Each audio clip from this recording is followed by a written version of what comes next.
मैं राजेंद्र गांधी अपने YouTube channel में आपका स्वागत करता हूं। आज के वीडियो में हम आपकी 12वीं कक्षा की पाठ्यपुस्तक भास्वती भाग 2 के चौथे पाठ के अभ्यास पर चर्चा करेंगे। पाठ का नाम है प्रजानुरंजको नृपय, प्रजा से स्नेह करने वाला राजा। आइए अब इसके अभ्यास की ओर बढ़ते हैं। पहला प्रश्न है, एक पदेन उत्तरत, एक पद में उत्तर दो। केशाम अन्वय कालिदासेन विवक्षित है, किनके वंश का कालिदास के द्वारा वर्णन किया गया? उत्तर, रघुनाम, रघुवंश का।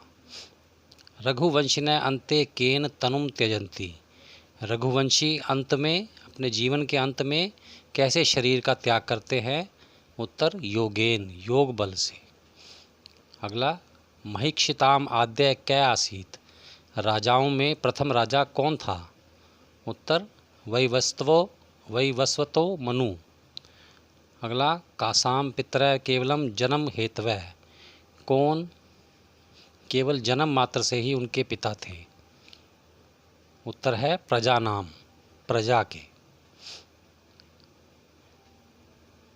अगला है, कै प्रिय अपि त्याज्य, किसको प्यारा होने पर भी छोड़ देना चाहिए? अर्थात ऐसा कौन सा व्यक्ति है जो हमें प्यारा लगता है फिर भी हमें उसका त्याग कर देना चाहिए? उत्तर, दुष्ट है, दुष्ट व्यक्ति। अगला, दिलीप है प्रजा नाम भूत्यर्थम कम अग्रहीत, दिलीप ने प्रजा की भलाई के लिए क्या ग्रहण किया? उत्तर है बलिम, अर्थात कर यानी टैक्स। अगला, राजेंदु दिलीप रघुनाम अन्वे क्षीर निधौ कै इव प्रसूत है, राजाओं में श्रेष्ठ दिलीप रघुवंश रूपी क्षीर सागर में किसके समान जन्मे? उत्तर है इंदु, अर्थात चंद्रमा के समान। कहने का भाव यह है, जैसे क्षीर सागर में चंद्रमा की परछाई पड़ती है उसी प्रकार रघुवंश में उनका जन्म हुआ। अगला है, पूर्ण वाक्येन उत्तरत, पूर्ण वाक्य में उत्तर दो। पहला प्रश्न है, महाकवि कालिदासेन वैवस्वतो मनु महिक्षताम कीदृशः निगदितः, महाकवि कालिदास ने वैवस्वतो मनु को राजाओं में कैसा बताया है?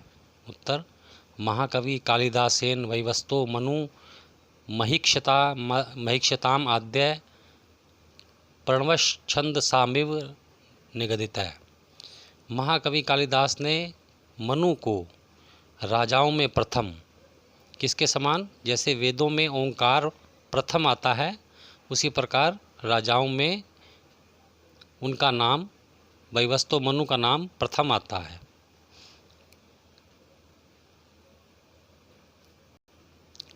अगला है, कालिदासै तनु वाग विभवै सन अपि तद्गुणै कथम प्रचोदित है, कालिदास शब्दों का अभाव होते हुए भी उनके गुणों से कैसे प्रेरित हुए? उत्तर, कालिदासै तनु वाग विभवै सन अपि तद्गुणै कर्णम आगत्य चापलाय प्रचोदित है, कालिदास शब्दों का अभाव होते हुए भी उनके गुणों के द्वारा कान में आकर प्रेरित करने से प्रेरित हुए। अगला है, के तम रघुवंशम श्रोतुम अर्हन्ति, कौन उस रघुवंश को सुनने के योग्य है? उत्तर, सद सद व्यक्ति हेतवै संतः तम श्रोतुम अर्हन्ति, सत्य और असत्य का भेद करने वाले संत ही रघुवंश को सुनने के योग्य हैं। अगला है, दिलीपस्य कार्याणाम आरंभः कीदृशः आसीत्, राजा दिलीप के कार्यों का आरंभ कैसा था? उत्तर, दिलीपस्य कार्याणाम आरंभः आगमय सदृशः आसीत्, दिलीप के कार्यों का आरंभ शास्त्रों के अभ्यास के समान था, अर्थात दिलीप जो भी कार्य करते थे वो शास्त्रों के अनुसार ही करते थे। अगला है, रवि रसम किमर्थम आदते, सूर्य रस अर्थात पानी को किस लिए खींच लेता है?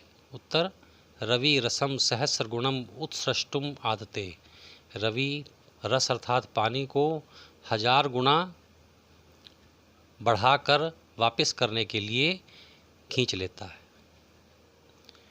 तीसरा प्रश्न है, रेखांकितानि पदानि आधृत्य प्रश्न निर्माणम कुरुत, रेखांकित पदों को लेकर प्रश्न निर्माण करो। पहला है, स प्रजानामेव भूत्यर्थम बलिम अग्रहीत, वह प्रजा की भलाई के लिए कर ग्रहण करता था।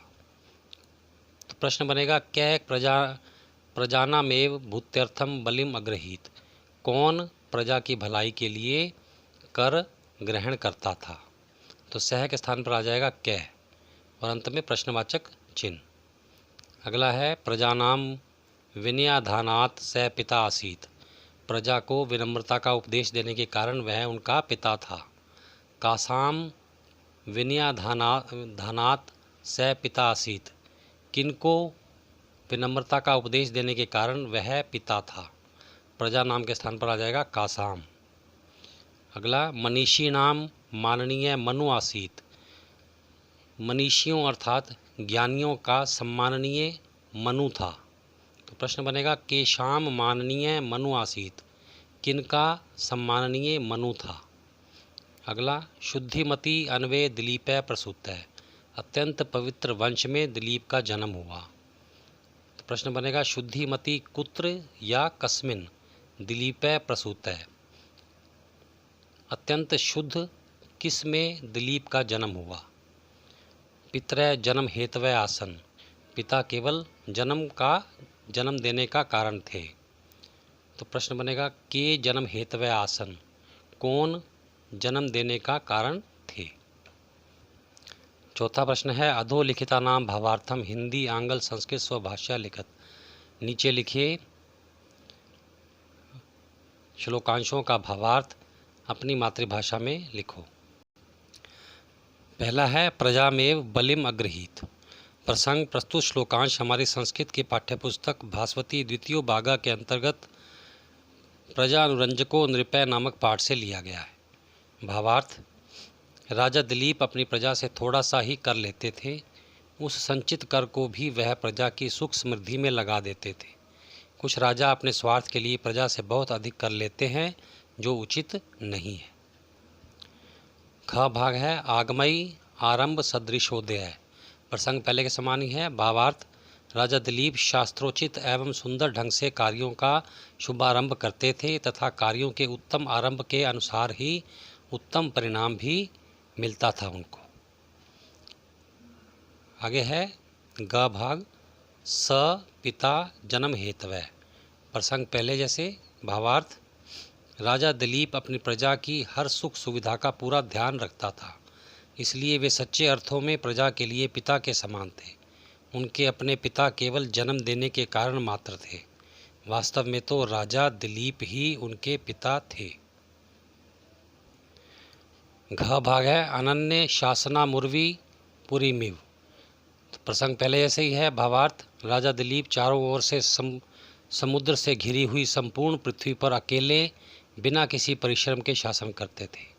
उन्हें शासन करने में किसी प्रकार के कष्ट का अनुभव नहीं होता था। एक कुशल प्रशासक होने के कारण उन्हें कभी ऐसा नहीं लगा कि वे इतने विशाल राज्य के शासक हैं। उन्होंने अपने विशाल राज्य पर भी एक छोटी सी नगरी के समान ही शासन किया। पांचवा प्रश्न है अधोलिखितेषु विपरीतार्थ मेलनम कुरुत, नीचे लिखे पदों का विपरीत अर्थ वाले पदों से मेल करो। तो सबसे पहले है यौवने जवानी में, वार्धके बुढ़ापे में, मौनम चुपचाप और इसका विपरीत है चपलताम चंचलता, त्याज्य छोड़ने योग्य, ग्राह्य ग्रहण करने योग्य, शशास शासन किया, शासनम ना क्रोध शासन नहीं किया, क्षता कटी हुई, अक्षता बिना कटी हुई। छठा प्रश्न है अधोलिखितेषु प्रकृति प्रत्यय विभागय क्रियताम, नीचे लिखे पदों में प्रकृति और प्रत्यय को अलग अलग करो। पहला पद है आगत्य, इसमें आ उपसर्ग है, गम धातु है, ल्यप प्रत्यय है। उत्सृष्टुम, उत उपसर्ग है, सृज धातु, तुमन प्रत्यय है। सम्मत है, सम उपसर्ग, मन धातु, कत प्रत्यय। त्याज्य, त्यज धातु, यत प्रत्यय। शिष्ट, शास धातु, कत प्रत्यय। सातवां प्रश्न है संधिम संधि विच्छेदम वा कुरुत, संधि या संधि छेद करो। पहला है तनु वाग विभव अपि, संधि छेद बनेगा तनु वाक जमा विभवै जमा अपि, योगे नान्ते योगेन जमा अंते, ताभ्य बलिम ताभ्यो बलिम, शशासैक पुरीमिव, शशास जमा एक पुरीम जमा इव। 8वां प्रश्न है अधोलिखितस्य श्लोक द्वयस्य अन्वयम कुरुत। नीचे लिखे 2 श्लोकों का अन्वय करो। तो पहला है प्रजानाम जन्म हेतवः। इसका अन्वय इस प्रकार होगा, सह प्रजानाम विनयाधानात् रक्षणात् भरणात् अपि पिता आसीत्, तासाम पितरः केवलम जन्म हेतवः आसन। वह प्रजा को विनम्रता का उपदेश देने के कारण, रक्षण के कारण, भरण पोषण के कारण उनका पिता था। उनके अपने पिता केवल जन्म देने के कारण ही उनके पिता थे। उनका वास्तविक पिता उनका राजा ही था। ख है स वेलाव प्रबल्याम शशासैक पुरी मिव। अन्वय इस प्रकार होगा, सह वेलाव प्रबल्याम परिखीकृत सागराम अन्य शासनाम उर्वीम एक पुरीम इव शशास। उसने समुंदर की 4 दीवारी से घिरे हुए दूसरे राजाओं के द्वारा न शासित किए हुए जगह नगर एक छोटी सी नगरी के समान शासन किया। भाव यह है कि उसने इतने बड़े राज्य पर भी एक छोटी सी नगरी के समान ही शासन किया। उसने कभी यह नहीं सोचा कि उसका राज्य बहुत बड़ा है। 9वां और अंतिम प्रश्न है अधोलिखितेषु विशेषण विशेष्यो मेलनम कुरुत। नीचे लिखे विशेषण और विशेष्य पदों में मेल करो। तो पहला है माननीय, अर्थात सम्माननीय। कौन था सम्माननीय? मनु। राजेंदु, राजाओं में श्रेष्ठ कौन था? दिलीप है, दिलीप। जन्म हेतवः, जन्म का कारण कौन थे? पितरः, उनके पिता। उर्गक्षता, सांप के द्वारा काटी गई क्या? अंगुली, उंगली। तस्य, उसका। किसका? आर्तस्य, दुखी व्यक्ति का। प्यारे बच्चों, इसी के साथ आज का वीडियो समाप्त होता है। अगर आपने चैनल को सब्सक्राइब नहीं किया तो कर लें। धन्यवाद। आप सबका कल्याण।